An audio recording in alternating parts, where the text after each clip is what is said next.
bon après-midi ou bonsoir à tous et à toutes, où que vous soyez. Et merci beaucoup de nous avoir rejoints. Bonjour, bonsoir à tous les participants à ce webinaire.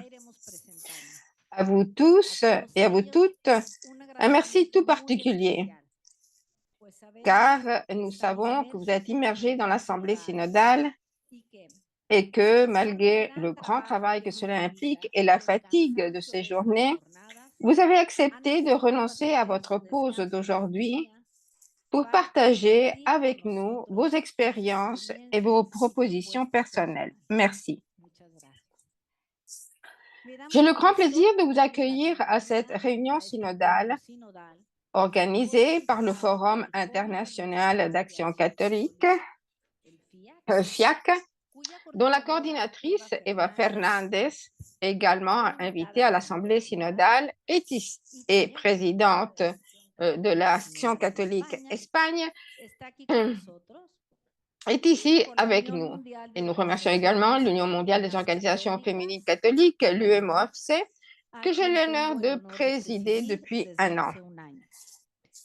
Ce webinaire a été organisé également avec la collaboration de l'Action catholique Italie. Comme son nom l'indique, ce webinaire a pour but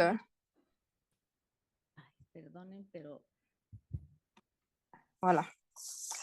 Alors, comme son nom l'indique, ce webinaire a pour but de partager des expériences synodales qui sont pour nous de véritables signes d'espérance.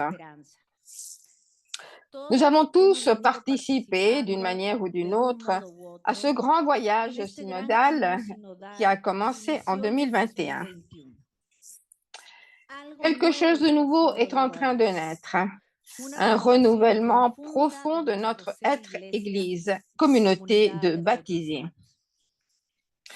De même qu'au cours des premiers siècles, le christianisme s'est répandu dans les églises fondées par les apôtres et leurs disciples et y a été vécu de manière plus synodale jusqu'à ce que le même esprit façonne l'unité de ces églises sous l'égide de l'évêque de Rome.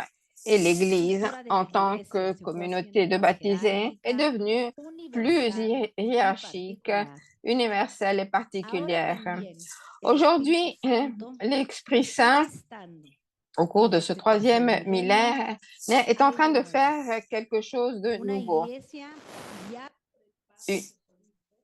Une Église plus synodale dans ses rapports avec les communautés. Alors, nous nous engageons maintenant vers une conversion d'une structure ecclésiale pyramidale vers une structure synodale, tout à fait nouvelle pour la majorité. Là, nous sommes à la troisième année de ce processus depuis que le synodode sur la synodalité, participation, communion et mission a commencé.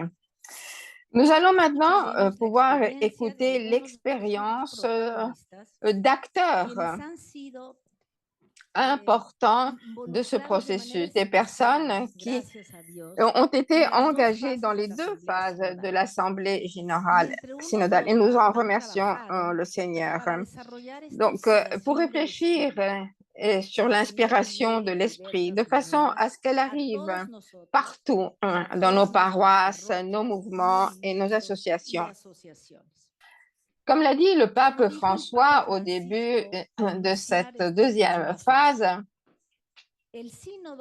le synode est également un voyage au cours duquel le Seigneur met entre notre main les rêves, les espoirs de nos frères dispersés dans le monde, animés par la même foi et encouragés par le même désir de sainteté, pour que, avec eux, nous essayions de comprendre quelle est la voie à suivre pour arriver là où il veut nous faire arriver.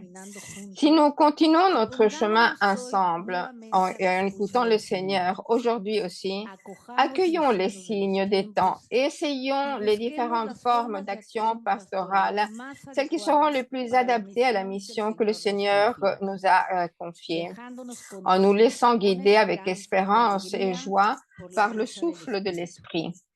Et maintenant, je vous laisse entre les mains de Eva pour qu'elle nous guide à travers la prière initiale.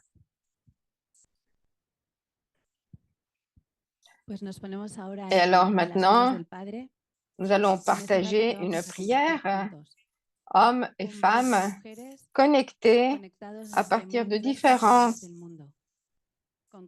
parties du monde, avec des cultures différentes, des cultures, des races, des sociétés, des communautés, des vocations et des charismes différents, pour construire ensemble quelque chose, unis dans l'amour du Christ qui est venu nous sauver, nous offrant une vie en plénitude, unis parce que dans notre cœur brûle le désir d'annoncer l'Évangile, de montrer l'amour et la miséricorde, la tendresse du Seigneur à toutes les femmes et à tous les hommes qui nous entourent, car nous voulons faire présent, nous voulons construire le règne de Dieu dans ce monde, prendre soin de la dignité de chaque personne et faire en sorte que nous puissions tous être frères d'un seul peuple, le peuple de Dieu. Nous allons maintenant écouter la parole qui va nous illuminer au cours de cette session. Nous allons écouter donc les paroles du prophète Isaïe, de ce texte qui apparaît également tout au début du texte de l'Instrumentum Laboris.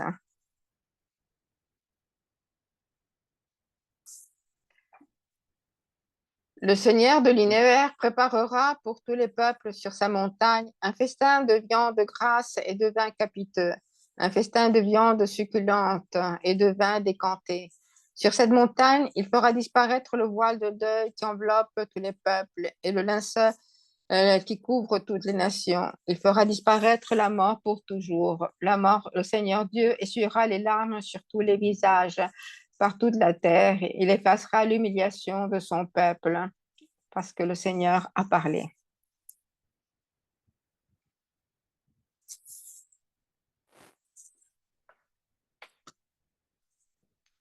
Alors, ce texte nous remplit d'espérance, parce que l'espérance du Seigneur va s'accomplir. Nous avons beaucoup d'expériences, de douleurs tout autour de nous. Combien de violences, combien de guerres. Et aujourd'hui, nous sommes invités à être des messagers d'espérance. Nous avons été invités à réaliser dans nos contextes respectifs cette promesse du Seigneur. Tout ce processus synodal nous aide à ouvrir les yeux sur un monde blessé et à offrir des voies de réconciliation, d'espérance, de justice et de paix. Je vous invite donc maintenant, là où vous vous trouvez, peu importe, et vous qui êtes ici aussi, à partager avec nous vos souffrances que nous souhaitons illuminer, à laquelle nous souhaitons mettre fin. Si vous le souhaitez, vous pouvez communiquer cela sur le chat pour que nous puissions partager avec vous et vous accompagner dans ce moment de souffrance que vous vivez maintenant.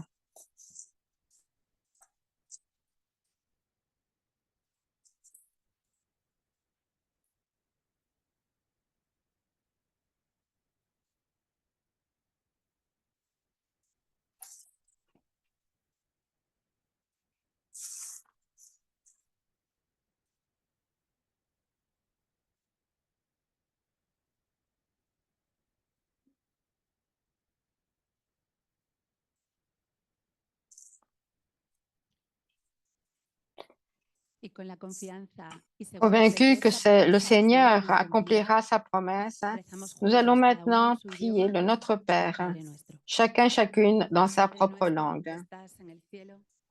Santificado sea tu nombre. Venga a nosotros tu reino. Hágase tu voluntad, en la tierra como en el cielo. Danos hoy nuestro pan de cada día. Perdona nuestras ofensas, como también nosotros perdonamos a los que nos ofenden. No nos dejes caer en la tentación y líbranos del mal. Préparons-nous maintenant à écouter le témoignage de nos invités, des pères et des mères synodales, qui nous aideront à être un sel et lumière pour le monde. Bien, avant de donner la parole à nos invités, je vais vous montrer une série de vidéos, des interviews aux pères et aux mères synodales qui ont un message pour nous. Alors, ces vidéos ont été publiées sur la page web de Vatican News et sur la page web de l'UMOFC. Nous avons ici une interview tout d'abord avec le père David McCallum qui va se présenter. Bonjour, je m'appelle David McCallum, je suis jésuite et je suis directeur exécutif du programme discernement du leadership. Dans ce moment particulier de l'histoire, à un moment si émouvant de notre histoire, de notre Église, nous devons penser à la contribution que nous pouvons offrir, nous en tant qu'hommes, femmes, à notre Église.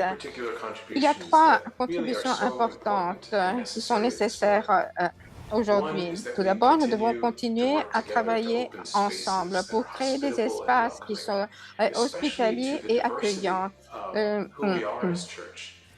en particulier pour ceux qui vivent en marge de la société. Les femmes peuvent prendre en charge ces espaces d'accueil, des espaces qui sont très semblables aux espaces que Jésus a voulu promouvoir. Deuxièmement, l'attention au rapport. Lorsque nous nous réunissons dans ces espaces, nous devons nous rappeler que nous ne sommes pas là uniquement avec nos idées, avec nos espoirs, espérances, nos désirs, mais nous avons été appelés à construire une communion en interdépendance et confiance réciproque. Et c'est l'appel de Jésus à nos communautés. Et puis la mission. Les processus de participation, nous savons qu'en ce moment particulier de l'Église n'est pas uniquement une Église qui enseigne et qui parle, mais c'est également une Église qui apprend. Nous avons besoin de processus d'écoute et de discernement au niveau communautaire et trouver donc la façon d'élaborer des décisions qui soient le reflet de l'ensemble de l'Église. Merci.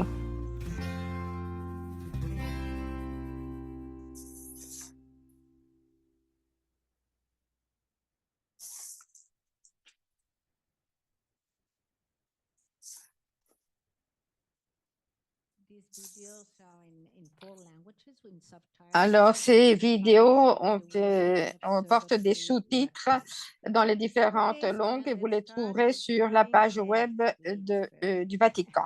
Bien. Alors, nous allons commencer par les femmes. Nous avons avec nous Madame Nishimura, qui fait partie des servantes de la miséricorde de Dieu. Elle représente l'Asie au sein de l'Assemblée synodale. Madame Nishimura, vous avez 6 minutes.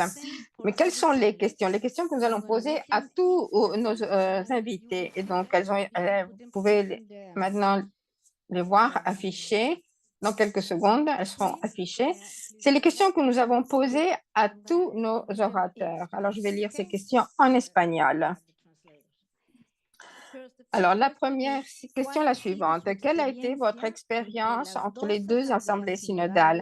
Quels sont les résultats obtenus et quelles ont été les difficultés que vous avez dû affronter? Deuxième question. Je l'ai perdu. Si lo desea, puede compartir una o más propuestas concretas para el futuro. Ahí las tienen. Alors, si vous le souhaitez, vous pouvez partager une ou deux propositions concrètes pour l'avenir. Alors, vous avez là les deux questions et vous avez 6 minutes. Nous allons subdiviser cette session en deux parties. Nous allons commencer ici par ma gauche et puis nous passerons ensuite à l'autre. Alors, vous avez la parole. Merci, bon après-midi, bonjour, bonsoir, bonne nuit à tous et à toutes. Je m'appelle Momoko et j'aimerais partager avec vous ce qu'a représenté cet itinéraire entre les deux assemblées synodales, quels ont été les résultats obtenus, quelles ont été les difficultés. Je suis une missionnaire consacrée, je travaille au Japon, dans le diocèse de Yokohama, tout près de Tokyo, dans une région très urbaine. Alors, grâce à l'Assemblée synodale à laquelle j'ai pu participer, eh bien, je dois dire que les églises et les diocèses du Japon en général, le Japon a un territoire long de 4000 kilomètres, nous sommes près de Taïwan, de Philippines, de la Russie. Et donc, nous avons une énorme variété d'églises confessionnelles dans notre pays. Et j'ai pu partager mon expérience avec les nombreux diocèses présents. Et c'est une expérience extrêmement positive, hein, car j'ai vu qu'il y avait beaucoup d'intérêt, beaucoup de curiosité. Alors, et beaucoup me demandaient, mais qu'est-ce que le synode? Que faites-vous? Et donc, je leur ai expliqué ce que signifie la conversation dans l'esprit. Il est important de dire qu'il y a beaucoup de personnes autour de nous qui souhaitent connaître ce processus, qui veulent comprendre comment être authentiquement synodal. Et cela m'a beaucoup émue.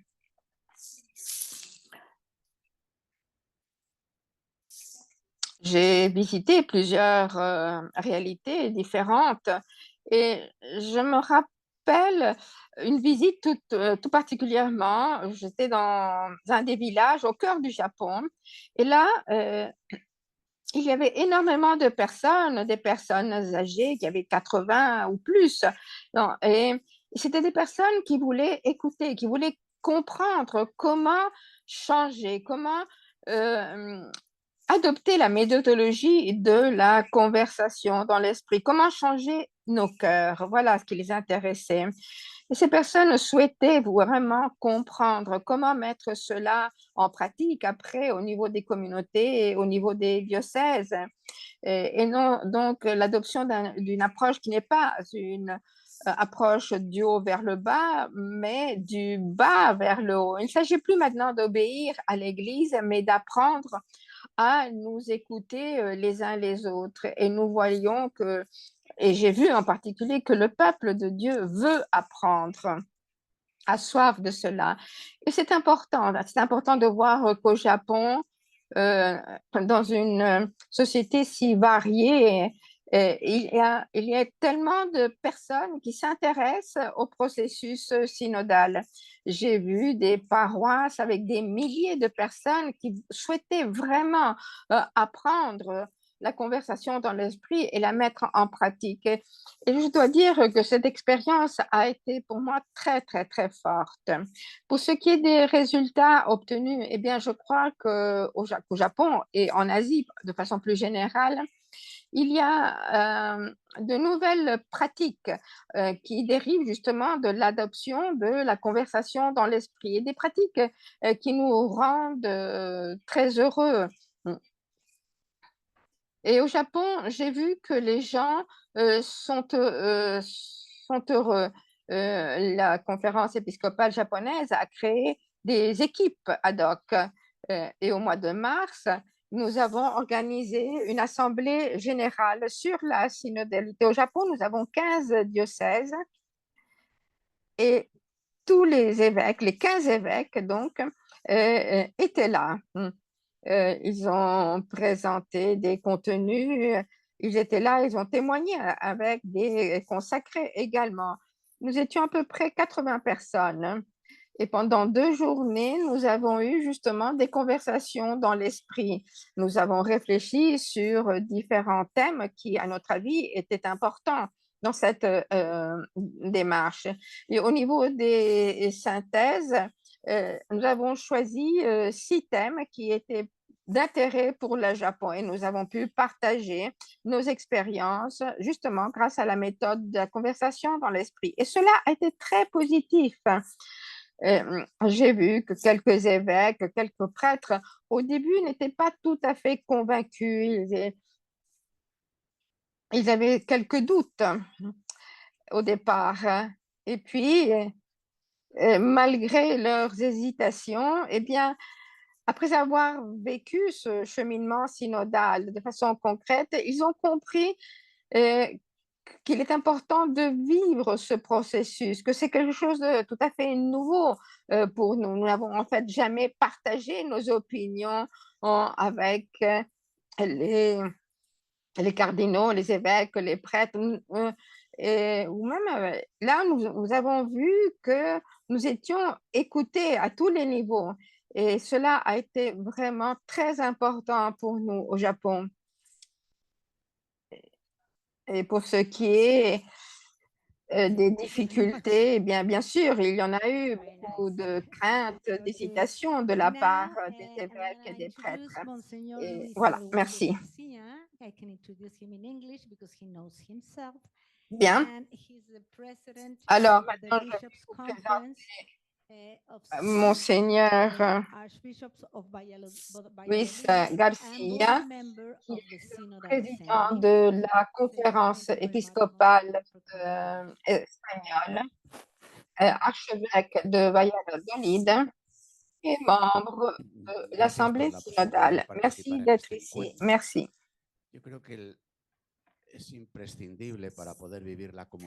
Alors, merci de m'avoir donné la possibilité de participer à cette rencontre. Alors, je crois qu'avant tout, il faut dire que pour vivre cette communauté missionnaire à laquelle nous avons été convoqués à travers cette expérience synodale, il faut avoir un cadre concret où nous pouvons vraiment partager la foi.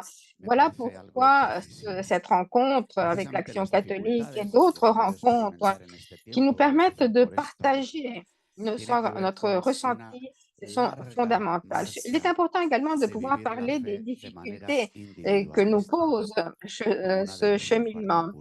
Eh bien, n'oublions pas que nous avons vécu jusque-là la foi de façon individualiste. Et dans ce sens,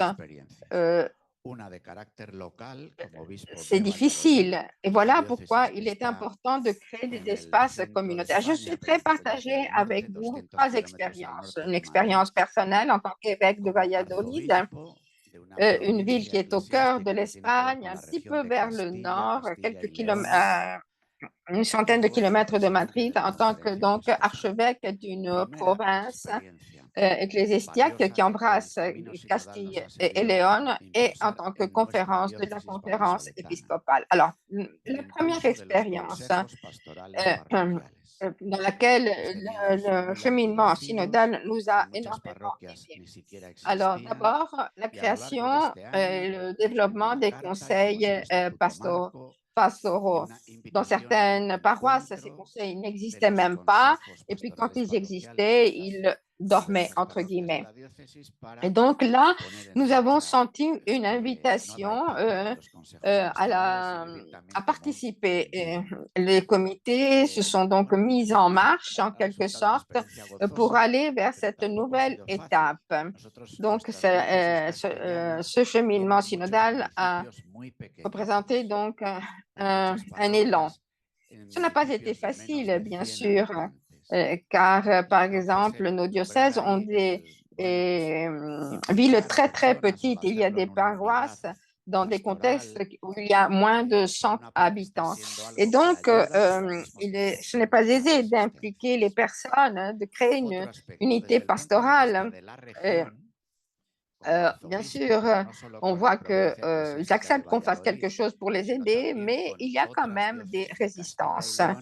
Et puis, au niveau de la région en tant qu'archevêque, et donc pas uniquement en tant qu'évêque de Valladolid, mais par rapport à d'autres diocèses de Castille et León, nous avons convoqué une assemblée ecclésiale pour 2026 et nous marchons dans cette direction. Nous avons réuni les évêques, les doyens également des différents diocèses. Et donc, dans cette assemblée ecclésiale, nous souhaitons également la participation des conseils diocésains de chacun de nos diocèses. Et là, je parle de 9 diocèses qui ont été invités à participer à une assemblée ecclésiale en 2026, dont le titre est La conversion pastorale, donc conversion des styles d'action pastorale et des structures ecclésiales. Et donc, les styles, bien sûr, conversion du style signifie mettre en pratique, mettre en œuvre le style synodal. Et donc, cela implique un changement dans le cadre de notre vie pastorale. Et donc, comme je vous le disais tout à l'heure, c'est une réalité dans notre terre de Castille et Léon où nous voyons que vraiment les villages, les villes sont vraiment très, très petites. Et c'est ce qu'on appelle aujourd'hui l'Espagne qui s'est vidée. Et nous l'avons vu tout au long des différentes phases du synode. Là aussi, chez nous, nous voyons ce phénomène où les gens abandonnent les campagnes pour aller habiter en ville. Troisième expérience que je partage avec vous sans vouloir vous fatiguer, c'est l'expérience au niveau de l'Église espagnole. Pour l'année prochaine, nous avons convoqué le congrès des vocations, c'est-à-dire envisager la vie comme une vocation, la vocation au mariage, la vocation laïque, la vocation au ministère. Mais là, on tient à souligner l'importance de la vocation, quelle qu'elle soit dans notre vie, car il faut que les baptisés trouvent une façon concrète pour vivre la vocation que le Seigneur leur a donnée. Donc, être une assemblée d'appelés. Et en tant qu'assemblée d'appelés, nous allons assumer notre responsabilité pour vivre la communion et la mission de l'Église dans un contexte de co-responsabilité différenciée. Nous avons donc convoqué cette assemblée. Si vous êtes intéressé, vous pouvez consulter cela dans notre page web. Et là, on s'inspire de Christus Vivit du Saint-Père, n'est-ce pas? C'est-à-dire que lorsqu'il posait la question aux jeunes. Voilà. Alors, merci, Monseigneur. Alors, maintenant, je tiens à vous rappeler rappeler à tous ceux qui nous suivent par Zoom que vous avez la possibilité de poser les questions à notre orateur à travers notre chat. Et les autres orateurs, bien sûr, auront la possibilité de poser des questions. Et après Sœur Béatrice, nous allons commencer à poser des questions. Alors, je donne la parole maintenant à Sœur Béatrice Fay, qui est une sœur de l'Immaculée Conception de Castres. Elle a suivi tout le processus synodal au Sénégal. Merci beaucoup. Elle est actuellement facilitatrice au sein de l'Assemblée. Bienvenue, Sœur Béatrice. Pour partager la même expérience de la première Assemblée. Et pour cela, je remercie beaucoup Monica, présidente de l'UMOF, pour cette invitation à venir de nouveau partager avec vous cette belle expérience de marcher ensemble. En tant qu'église locale, donc je suis du Sénégal, j'ai été très frappée par la première expérience. Et en terminant l'assemblée, la première assemblée, ma question a été comment faire pour faire vivre cette même expérience à mon peuple en retournant au Sénégal. Et je me rappelle que ici même, j'avais partagé avec quelques-uns ou quelques-unes, je dis, mais j'ai envie de proposer une école de synodalité. Pourquoi le terme école? À l'école, on le sait, c'est là où on apprend le b.a.-ba. Et plusieurs fois, il a été dit que le synode, en fait, la synodalité s'apprend en faisant. Donc, c'est dans cette dynamique que la conception de l'école de synodalité a été un peu lancée. Donc, une de mes expériences, c'est de proposer un espace de réception du document du rapport de synthèse. Donc, c'est un peu la dynamique de Vatican II, des textes qui font le va-et-vient entre les pères du concile et le peuple de Dieu qui recevait ces documents et continue à les enrichir et à les approfondir. Donc, c'est un peu cette petite expérience que je voudrais partager avec vous, l'école de synodalité. Comment nous avons fonctionné? À partir du rapport de synthèse, nous avons fait un peu les termes de référence en prenant les différents chapitres et les grandes thématiques que nous avons proposées sous forme de webinaire. Et je remercie au passage l'UMOF qui nous a impulsés, puisque c'est avec vous que nous avons vraiment commencé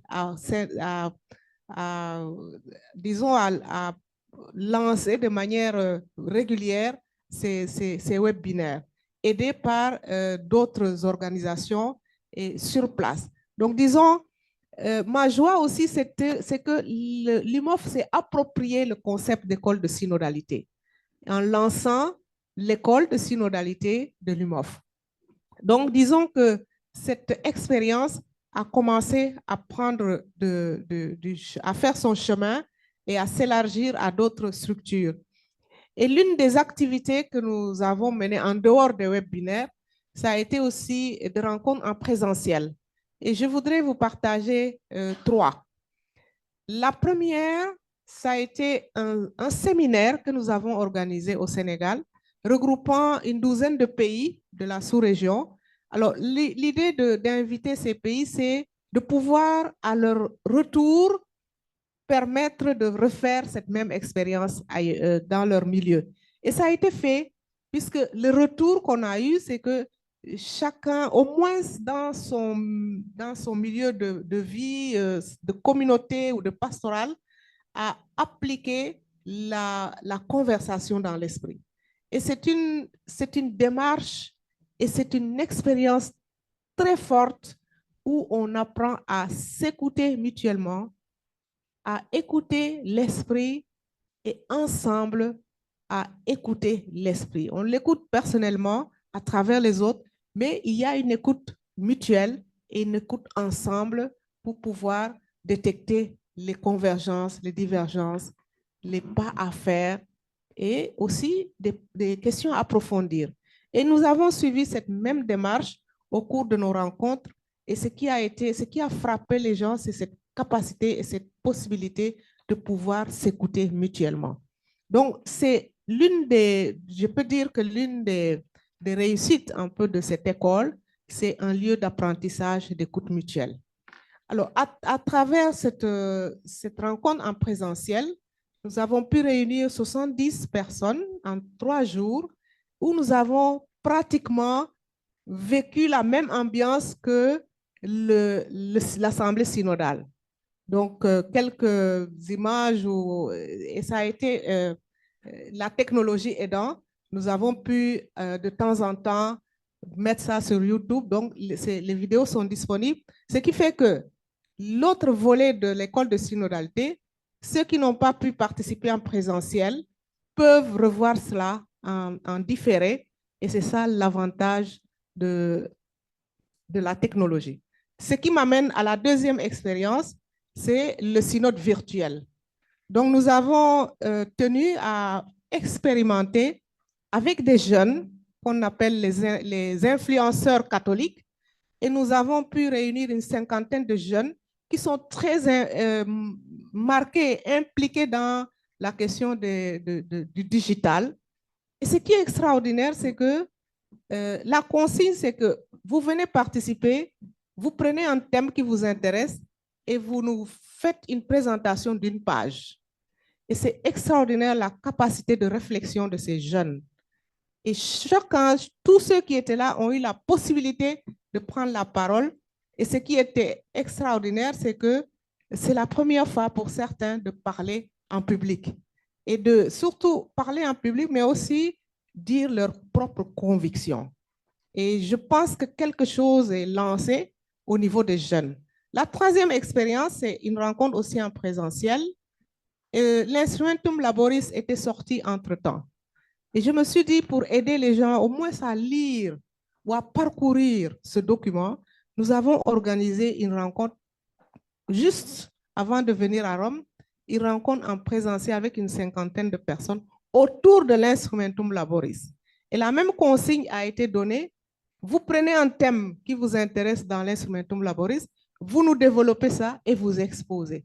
Et ça a été extraordinaire, la capacité de ces gens, de ces chrétiens à pouvoir rentrer. Et ce qui fait petit à petit, chacun est rentré dans cette dynamique de partage, d'expérience, toujours à partir des expériences.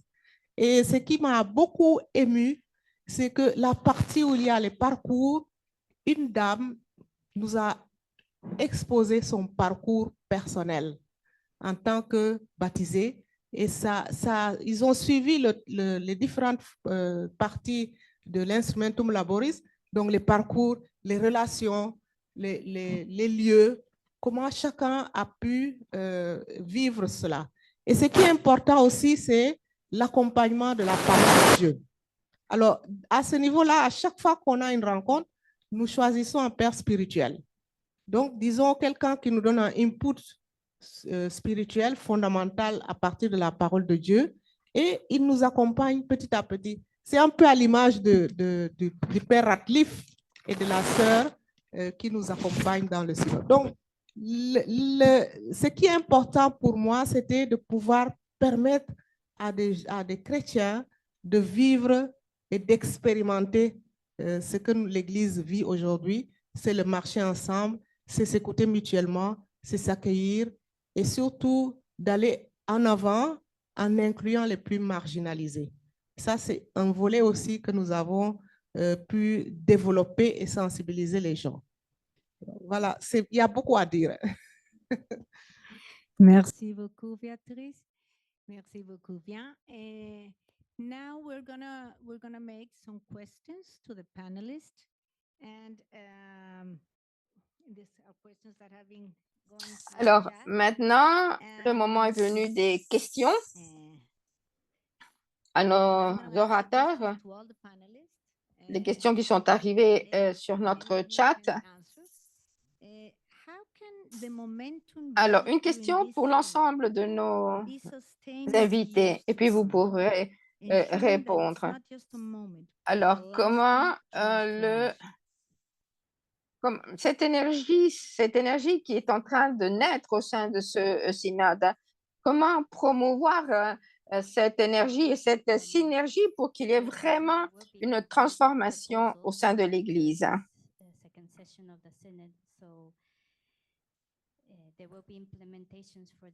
Alors, je crois qu'il y aura des propositions concrètes à la fin de cette deuxième session du synode.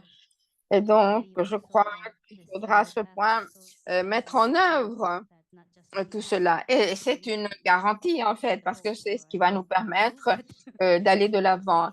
Mais je crois que le chemin synodal dépend de nous. Nous ne pouvons plus être des sujets passifs. Nous devons agir.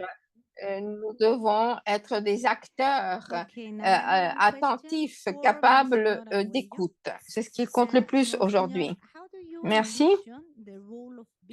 Alors, une question pour Monseigneur Arguello. Alors, de quelle façon vous concevez le rôle des évêques dans une église synodale, dans une église qui change? Est-ce que l'évêque est appelé à un nouveau rôle? Alors, je crois que oui, il y a un appel important. L'évêque, en tant qu'acteur d'unité de la communauté diocésaine, doit encourager ce ministère de communion et donc de promouvoir la participation de tous au sein de l'Église. Et donc, il faut tout d'abord comprendre que l'évêque, qui est le successeur des apôtres, fait partie d'un collège, le collège des 12, d'où l'importance de la collaboration, de la communion avec les autres évêques des diocèses voisins. Et au niveau du diocèse, il est à la tête du presbytère diocésain et en tant que tel, il doit faire en sorte que le presbyte de son diocèse puisse adopter ce nouveau style. Ce qui est le plus difficile peut-être à comprendre.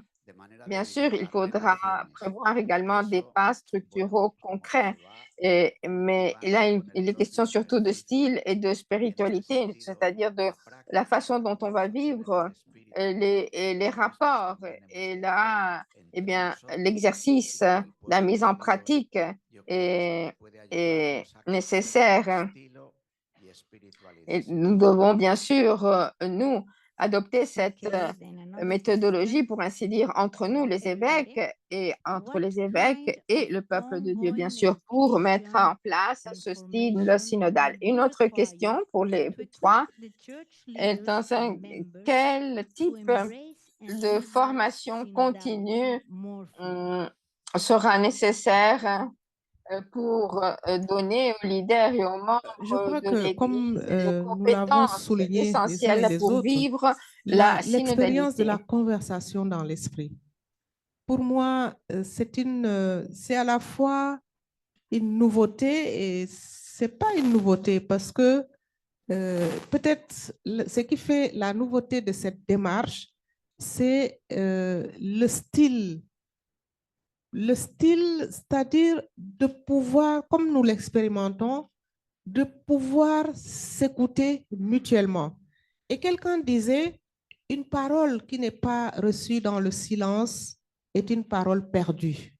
Donc, du coup, la manière d'écouter change. Il y a comme un déplacement que j'opère lorsque j'écoute l'autre. Ça veut dire quoi? J'écoute. Ce n'est plus une écoute où je rumine qu'est-ce que je vais répondre, mais c'est une écoute réflexive et active. Donc, cette manière d'écouter, c'est comme si la parole de l'autre, c'est Dieu qui parle. Donc, je l'écoute. Et ce qui est important, c'est de pouvoir faire remonter comme une résonance de ce que j'ai entendu. Donc, du coup, ce n'est pas une réponse. Je réponds du tac au tac, mais c'est une résonance. C'est-à-dire, qu'est-ce que l'esprit m'a fait entendre à partir de ce que j'ai écouté? Et c'est là, pour moi, le caractère original de cette conversation dans l'esprit. De pouvoir s'écouter, mais aussi de pouvoir raisonner, c'est-à-dire donner une résonance à ce que j'ai entendu. Et c'est là où chaque fois que nous faisons faire l'expérience de la conversation dans l'esprit, c'est ça qui frappe les gens.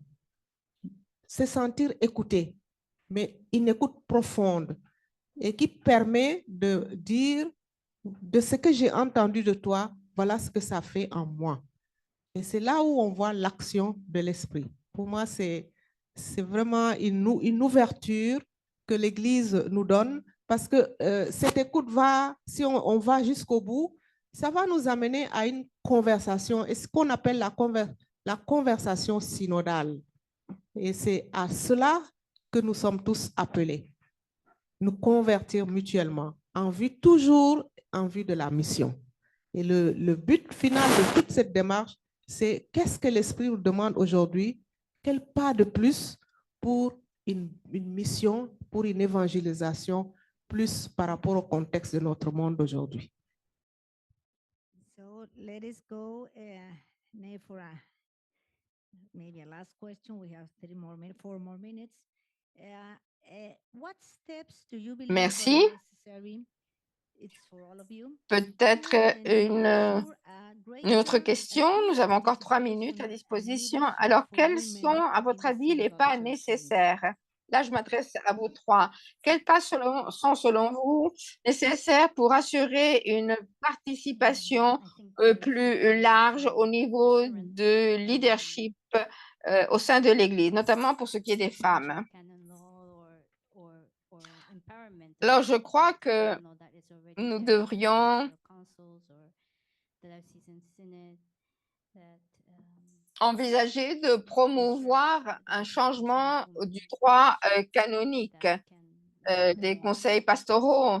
Donc, une modification structurelle importante pour favoriser effectivement la participation des femmes au sein de l'Église. Donc, je crois que c'est là une voie à suivre. Alors, je crois que le défi est justement dans la participation de toutes et de tous. Et je crois que cela passe à travers différents éléments. D'abord, cultiver la conversion, la vie intérieure, et puis également le besoin de créer un espace communautaire autour de l'Eucharistie du dimanche, ou bien créer des cadres concrets où l'on peut vraiment partager notre foi. Et puis, la participation également aux conseils pastoraux, et pas uniquement au niveau des paroisses, mais également dans des regroupements de paroisses. Je crois que c'est là une démarche importante. Et donc là, il s'agit de mettre ensemble les éléments consultatifs et les éléments délibératifs. Donc, la transparence dans la communication, rendre compte également des activités. Bien, tout cela peut faire en sorte qu'il y ait plus de femmes et plus d'hommes qui se sentent convoqués à participer au sein de l'Église. Et puis, nous voyons autour de nous qu'il est vraiment possible de marcher ensemble et d'offrir l'espérance à notre monde. Pour l'Église. C'est-à-dire, c'est évident, l'Église reconnaît l'importance de la participation de la femme dans toutes les instances et la vie même de l'Église. Parce que lorsque nous allons à la base, ce qui fait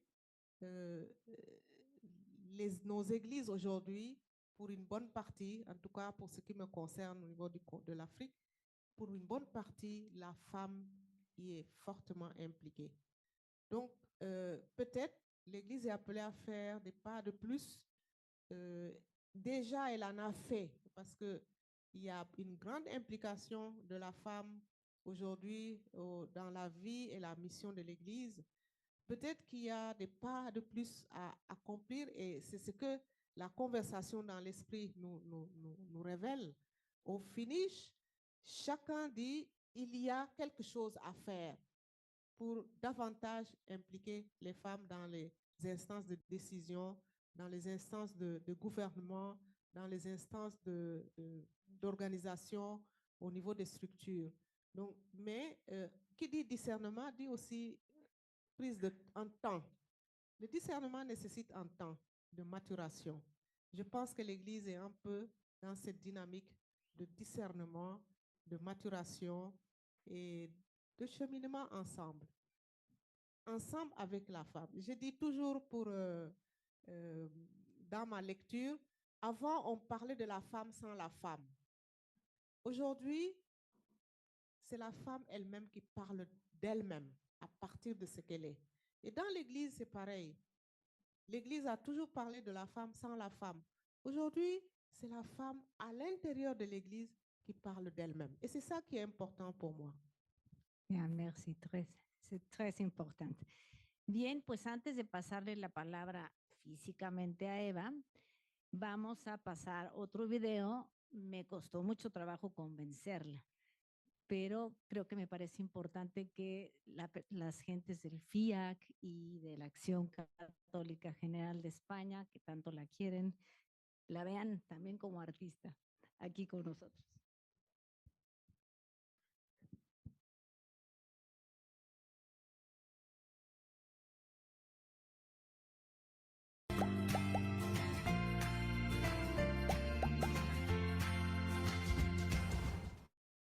En el número 57 del Instrumentum Laboris que se preparó para la segunda asamblea del Sínodo, nos hacen una propuesta que es la formación. Numéro 57 de l'instrumentum laboris qui a été préparé pour la deuxième assemblée du synode, nous voyons une proposition de formation pour connaître les tâches que peut accomplir aujourd'hui la femme au sein de l'Église. Une excellente initiative, mais ne courons pas le risque d'en rester là. Nous devons continuer à faire des pas importants puisque ces tâches deviennent une réalité et qu'elles deviennent en plus la normalité au sein de notre Église. Et voilà pourquoi on pourrait créer un espace au sein de nos églises locales ou d'un regroupement d'églises, un espace pour promouvoir la femme. Et là où nous travaillons, nous les laïcs, avec les consacrés, les religieux, les religieuses, et là, faire une formation concernant le leadership féminin. Et donc, voir quels sont les instruments nécessaires pour promouvoir l'égalité et la participation des femmes. Et puis, et là aussi, développer les qualités, les compétences, les dons que chaque femme a reçus. Le partage d'expériences est également très important si nous souhaitons vraiment marcher ensemble. Et toute autre initiative qui pourrait nous venir à l'esprit pour identifier les besoins au sein de notre Église locale. Merci.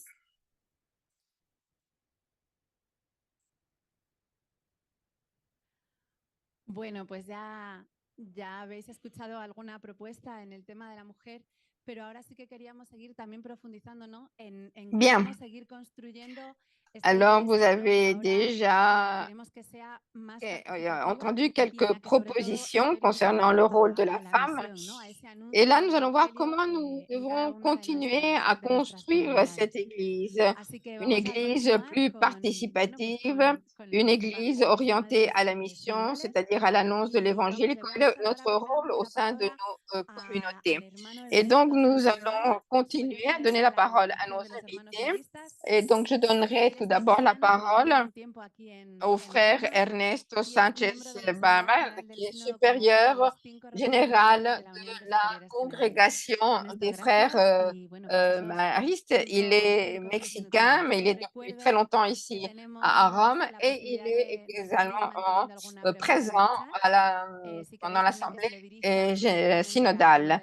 Je vous rappelle que vous avez la possibilité de poser vos questions sur notre chat, des questions que vous pouvez, des questions en général ou bien des questions que vous souhaitez adresser à un de nos invités en particulier. Alors, bien sûr, nous ne pourrons pas répondre à toutes vos questions, mais nous essaierons quand même. Alors, je donne donc la parole au frère Ernesto. Je remercie Madame Eva Fernandez de cette invitation à partager avec vous ce webinaire. Je fais partie d'une congrégation de religieux, les frères maristes, qui a été fondée par Marcelin Champagnat. Nous vivons en communauté et nous nous consacrons à l'éducation et à l'évangélisation des enfants et des jeunes. Et donc, nous avons des écoles et des œuvres solidaires dans 78 pays. Et je peux vous dire que maintenant, nous sommes 2400 frères et nous collaborons avec beaucoup de laïcs et notamment avec beaucoup de femmes laïques. Alors, être élu comme l'un des 5 membres religieux à ce synode, eh bien, a été pour moi vraiment un honneur. Et alors, là, nous voyons qu'il y a 25% de religieux, religieuses, laïcs et prêtres. Et donc, c'est vraiment un changement considérable par rapport au passé. En 2018, au cours du synode des jeunes, j'avais été également élu membre du synode. Il y avait 40 jeunes qui avaient été invités et leur présence a été vraiment un moment extraordinaire. Et je crois que lorsqu'un des jeunes a pris la parole, tous avaient le droit de parler, tout comme les évêques, et lorsqu'un de ces jeunes a parlé, la salle a éclaté dans un applaudissement formidable.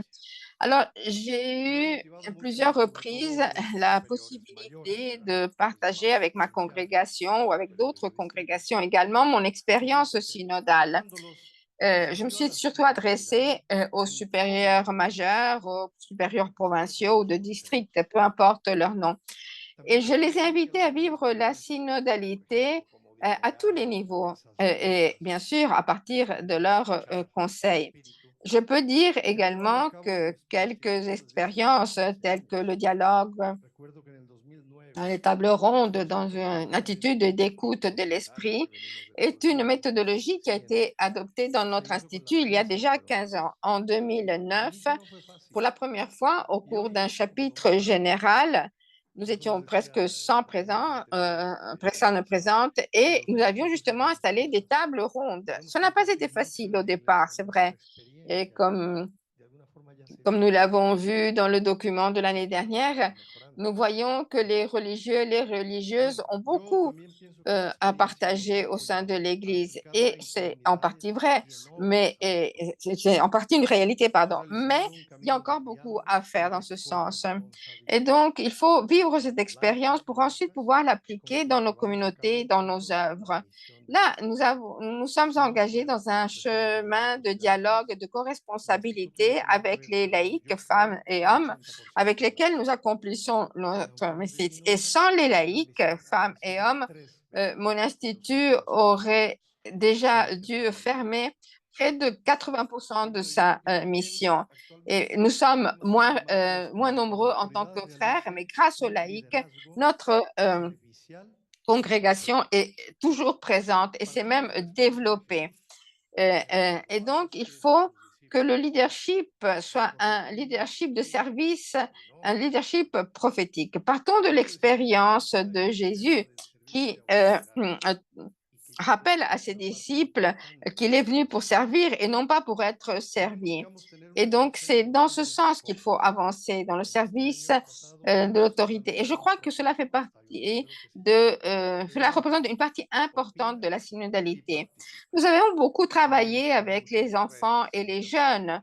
Et nous avons même publié un livre qui s'appelle Lève-toi, donne ton opinion et participe. Et puis, nous avons créé des réseaux à tous les niveaux et une école de synodalité, etc. Alors, dans certains chapitres provinciaux, surtout au cours de cette année, des laïcs et femmes et hommes ont été invités et des jeunes aussi ont été invités à participer à ces chapitres. Et j'ai eu la chance de participer à certains de ces chapitres et l'ouverture est une chose fantastique. Et également au niveau de l'Union des supérieurs générales et des supérieurs généraux, là aussi, beaucoup de travail a été fait. Et puis, je dois ajouter que ces laïcs qui nous entourent sont en train de se connecter de plus en plus avec notre charisme et nos charismes. Ils parlent de vocation laïcale et dans notre cas de vocation laïcale mariste. Et pour conclure, j'ajouterais que, bien sûr, il y a des difficultés. Il y a des cultures qui n'aiment pas beaucoup l'idée du dialogue, qui aimeraient rester comme elles étaient par le passé. Mais je crois que nous devons continuer à marcher dans ce sens. Nous devons continuer à semer. Et les fruits, nous ne les verrons pas tout de suite. Mais nous confions en Jésus et Marie. Et voilà, j'arrive à la conclusion. Je suis fils d'une famille nombreuse. Ma mère a eu 16 enfants, une sainte. J'ai 9 sœurs. Et c'est là qu'est née la foi. C'est ma mère qui nous a transmis sa foi. Et donc, je voudrais conclure en disant que la femme est appelée à jouer un rôle fondamental. Alors, merci d'avoir partagé avec nous votre expérience en tant que représentant de la congrégation mariste. Et là, je donnerai la parole à Erika Dunate, qui est professeure à l'université catholique de Bolivie. Elle est également membre de l'Assemblée générale du Synode, où elle représente l'Amérique latine. Alors, merci pour cette invitation.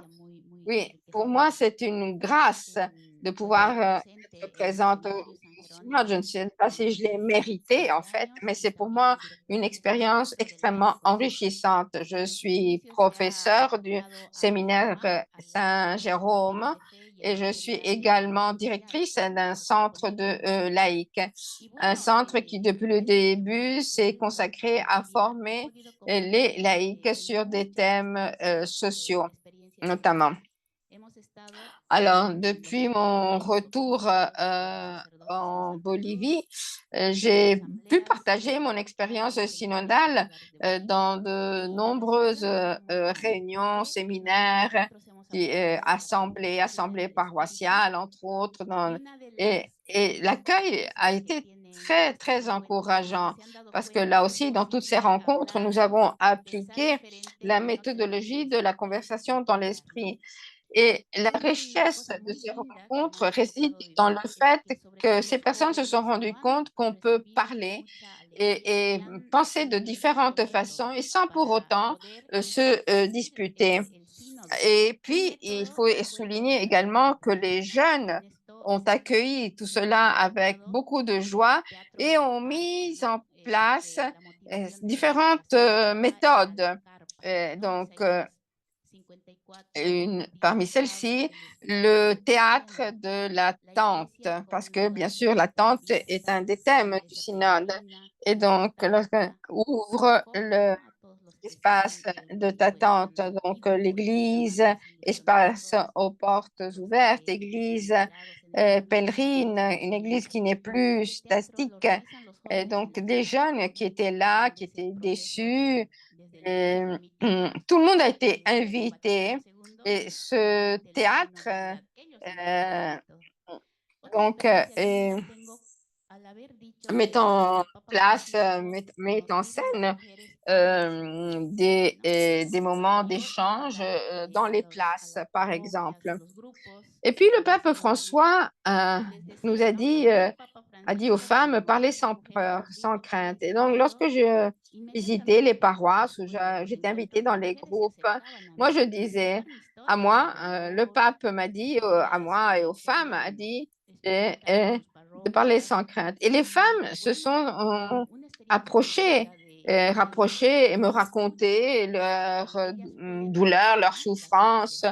Donc, une expérience très, très, très belle.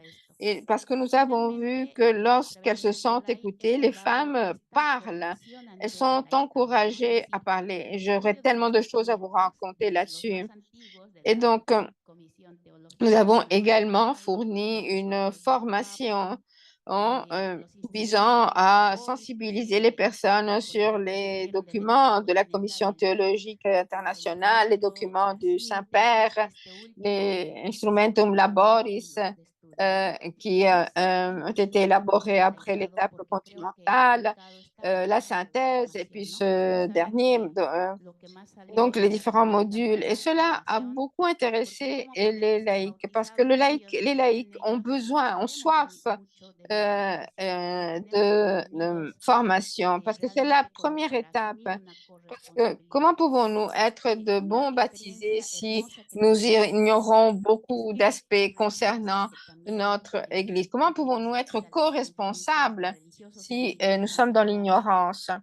Et donc, nous avons vu également que les religieux et les religieuses qui assistaient à la conférence de Cochabamba ont ensuite invité leurs chapitres généraux à te suivre. Elle me disait, Erika, nous t'avons écouté et nous aimerions que tu formes nos chapitres, que tu viennes parler au cours de nos chapitres, car nous assistons à des crises de vocation. Et comme l'a dit le frère tout à l'heure, là, il s'agit d'un moment de conversion des laïcs. Cela m'a rempli de joie, bien sûr, mais j'y vois également un énorme défi, car il faudra, bien sûr, une période d'adaptation, de réadaptation. Là, pendant le synode, je prends note, bien sûr, de tout ce qui est dit, car j'ai une tâche à accomplir. Cela a été pour moi vraiment une merveilleuse expérience. J'ai vu que dans plusieurs contextes, le monde des prêtres n'est pas encore préparé ou prêt à cela. Et c'est vrai que en Bolivie, ils ont du mal d'assister à nos réunions, à nos rencontres, etc. Et donc, j'aimerais également pouvoir parler avec les populations autochtones, car vous savez, la Bolivie a beaucoup d'autochtones, mais pour socialiser avec eux, pour dialoguer avec eux, je dois apprendre leur langue, bien sûr. Et je suis infiniment reconnaissante au Saint-Père de cette invitation. Alors, merci, Erika, de nous avoir partagé toute cette expérience et de nous mieux faire comprendre comment nous pouvons transformer tout ça en une réalité. Et là, nous donnons la parole à quelqu'un qui participe au synode, mais d'une autre façon, puisqu'il est membre du personnel du département de communication, donc un rôle important parce que on leur demande de refléter ce qui est dit au sein du synode. Donc, je donne la parole à Tommaso, qui, comme je vous l'ai dit, est expert en communication politico-institutionnelle, mais comme vous voyez, il est très jeune et c'est une joie de voir qu'il y a des jeunes qui s'impliquent, qui s'engagent dans ce cheminement. Il est d'un... Alors, comme je disais, il est là, il est invité en tant que, voilà, responsable de la communication du synode. Alors, merci, merci dans toutes les langues. Alors, j'ai un peu de mal à parler en public parce que d'habitude, je communique à travers l'écriture. Alors, un cheminement que j'ai d'abord suivi en tant qu'externe, puisque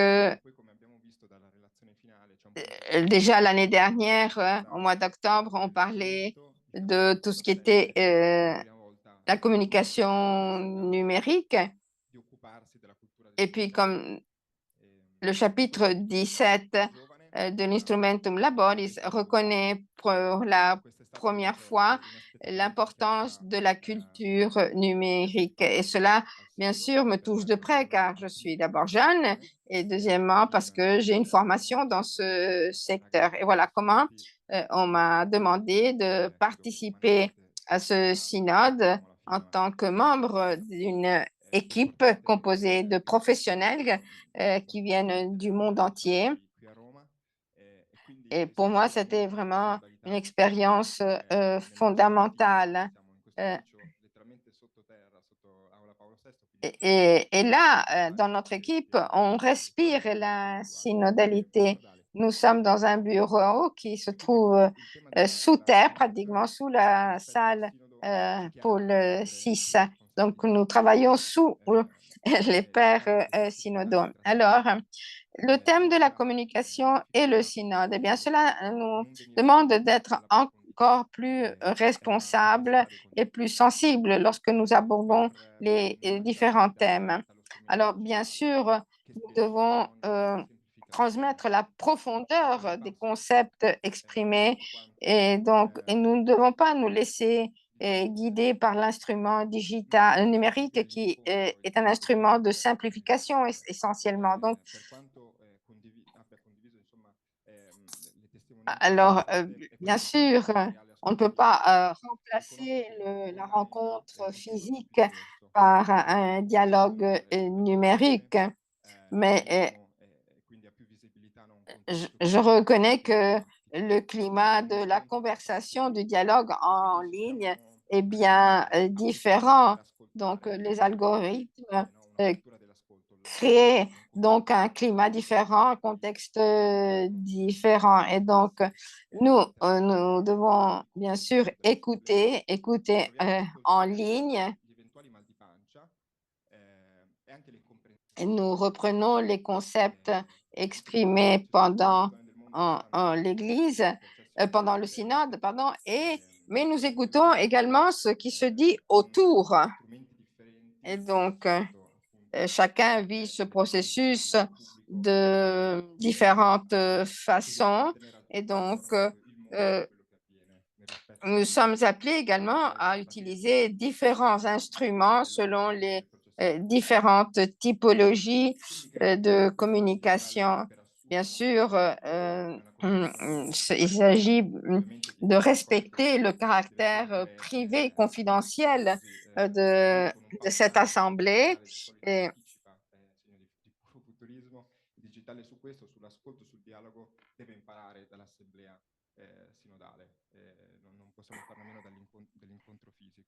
alors, pour ce qui est du monde numérique, eh bien, nous devons apprendre de l'Assemblée synodale, pour ce qui est de l'écoute et du dialogue notamment. Et donc, mon souhait est que l'on continue à travailler dans ce sens en vue d'un engagement majeur pour développer cette culture numérique. Il y a déjà des générations numériques, et donc des plus jeunes que moi. Moi, je suis déjà âgée par rapport aux plus jeunes qui n'arrivent plus à faire la différence entre la vie numérique et la vie réelle. Et donc, le rendez-vous avec l'Évangile, avec Dieu, c'était avant tout la catéchèse le dimanche et la messe le dimanche. Et alors, pour ces jeunes, à travers les réseaux sociaux, peuvent constamment recevoir un message missionnaire grâce au réseau, grâce aux connexions numériques. Et donc, il ne s'agit pas d'être optimiste contre vents et marées. Bien sûr, nous ne pouvons pas revenir en arrière. Nous ne pouvons pas ne pas tenir compte de l'évolution numérique et et du rôle que devront jouer les nouvelles générations dans ce contexte. Merci. Alors, merci, Tommaso. Est-ce qu'il y a Oui, il y a des questions sur notre chat. Alors, c'est une question en fait que nous avions déjà posée tout à l'heure, mais je vois que nous participons, nous sommes nombreux à participer dans la vie de notre paroisse, de notre diocèse, et nous voyons qu'il y a beaucoup de personnes qui s'impliquent comme s'il s'agissait uniquement de remplir un questionnaire et qui ne se rendent pas compte en fait que cela implique en fait un engagement personnel et donc que cela implique vraiment marcher ensemble. Alors, comment faire en sorte de faire en sorte de faire comprendre aux personnes de nos paroisses qu'il s'agit d'un changement beaucoup plus profond, en fait, qui nous est demandé. Alors, je crois que la méthode est l'élément clé. Lorsque nous l'appliquons au niveau des groupes de jeunes, nous leur disons réunissez-vous et appliquez la méthode.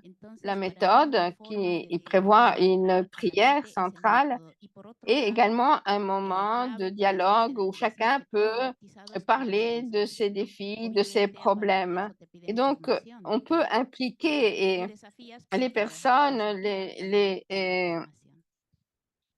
les convaincre, disons, à travers la méthode. Alors, et puis la formation, bien sûr, qui est un défi, un véritable défi. Alors, oui. Alors, puisque tu parles de formation, Erika, est-ce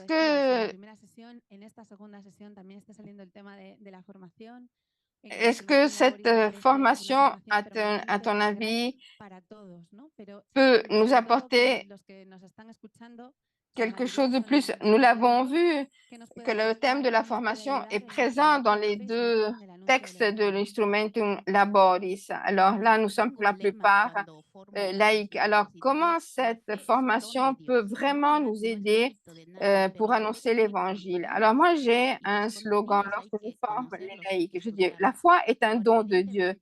Ce n'est pas mérite, mais la foi a des contenus. Et ces contenus, il faut les connaître, il faut les étudier. Et donc, je crois que nous avons maintenant besoin d'un langage simple. Pourquoi? Eh bien, parce que les langages qui ont été utilisés dans la théologie, le règne de Dieu, ou tout ce qui est eschatologique, tous les termes théologiques qui sont très loin de notre réalité, surtout de la réalité des jeunes et des enfants, eh bien, toutes les questions doctrinales, lorsque je parle de Dieu Père qui nous a donné son Fils. Alors, nous devons éviter que les gens croient que Dieu est méchant parce que il nous a donné, il a fait mourir son Fils sur la croix. En fait, donc, il faut avoir un langage actuel, sensible, simple et actuel, donc, surtout. Alors, Ernesto, nous parlons beaucoup de co-responsabilité, n'est-ce pas? Et très souvent, dans nos paroisses, nous avons du mal à interconnecter ces différents éléments, la vie consacrée, la vie laïque, etc. Et donc, au niveau personnel, selon ton expérience, dans ce cheminement que nous faisons ensemble, laïque et vie consacrée, tu as dit que c'était une belle expérience, mais qu'est-ce que cela peut représenter pour l'Église? Alors, merci. Alors là, il y a un aspect important, et je l'ai vu dans alors, on parle beaucoup de documents. Alors, nous avons vu la quantité de documents qui ont été publiés au cours de ces 5 dernières années. Je ne sais même pas si tout le monde les a lus. Et ce n'est pas suffisant. Je crois que l'expérience directe est fondamentale. Un exemple, là, Là, ceux qui sont présents au synode, 368 personnes, donc, de tous les pays. Et je me rappelle qu'il y a un an, c'était pour grand nombre d'entre eux la première fois qu'ils s'asseyaient à une table, la première fois qu'ils entendaient parler d'écoute, etc. Et nous avons vu au cours du mois comment leur attitude a changé. Et puis aujourd'hui, c'est tout à fait naturel, c'est devenu une chose tout à fait normale. Pourquoi? Eh bien, parce que justement, nous avons vécu cela, nous avons fait l'expérience. Et donc, l'expérience, c'est ce qui compte, l'expérience de l'écoute. Et c'est à partir de là qu'on peut vraiment apprendre. Et après, on pourra prévoir, établir des règles, des normes, etc. Mais si nous n'organisons pas des séminaires, des assemblées, des forums, si nous ne donnons pas l'exemple, nous n'y arriverons pas. Alors maintenant, qui veut répondre à cette question? Nous parlons beaucoup et je crois que c'est une inquiétude profonde. C'est-à-dire comment arriver aux périphéries. Nous parlons beaucoup des jeunes qui ont du mal à aller à l'église. Nous avons du mal à nous adresser aux personnes les plus vulnérables, aux personnes les plus qui vivent en marge. Alors, comment nous adresser à ces personnes? Comment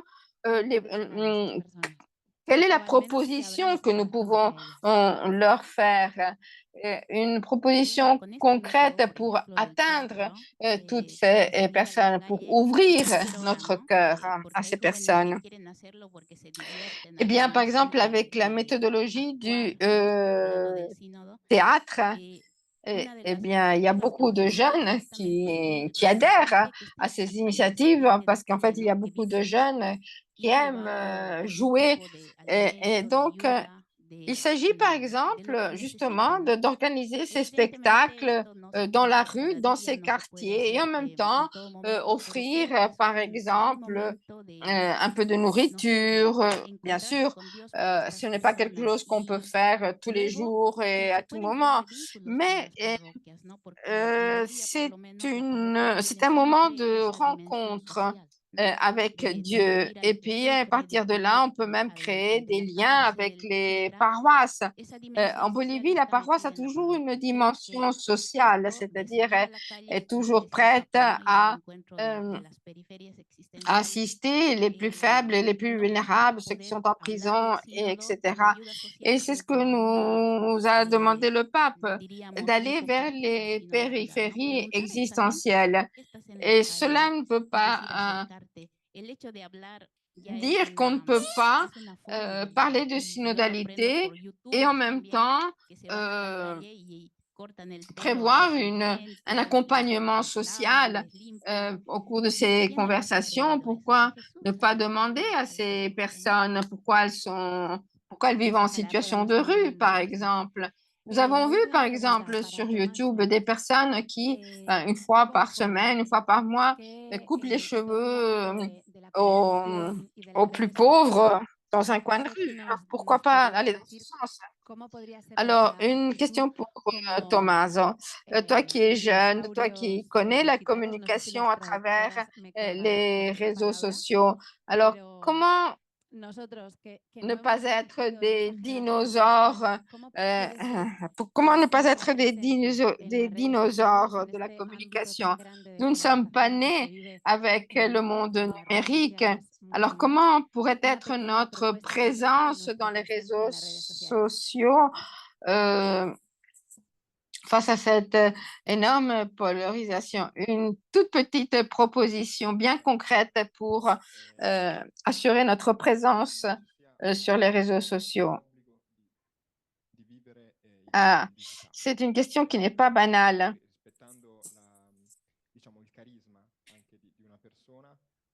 Alors, je crois que, en fait, il n'y a pas d'obligation à vivre dans le monde numérique. Je crois qu'il ne faut pas voir cela comme un poids ou une obligation. Alors, au niveau des paroisses, il y a différentes figures et le monde numérique comporte des risques également. Il ne faut pas l'oublier.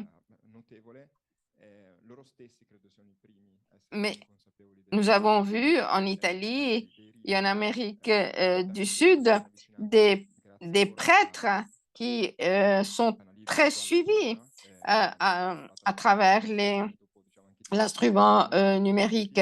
Et cela a permis à beaucoup de jeunes de se rapprocher de l'Église. Mais là, il y a un problème de charisme et d'égocentrisme qui peut se poser. L'adulte mûr peut peut-être comprendre cette dynamique et éviter de mélanger la dimension du messager et la dimension du message.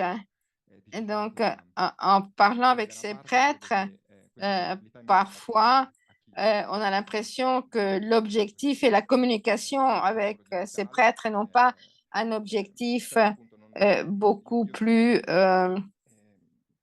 loin. Et donc, c'est vrai, il y a ceux qui se considèrent des dinosaures numériques. Ici, je collabore avec le Père Nuccio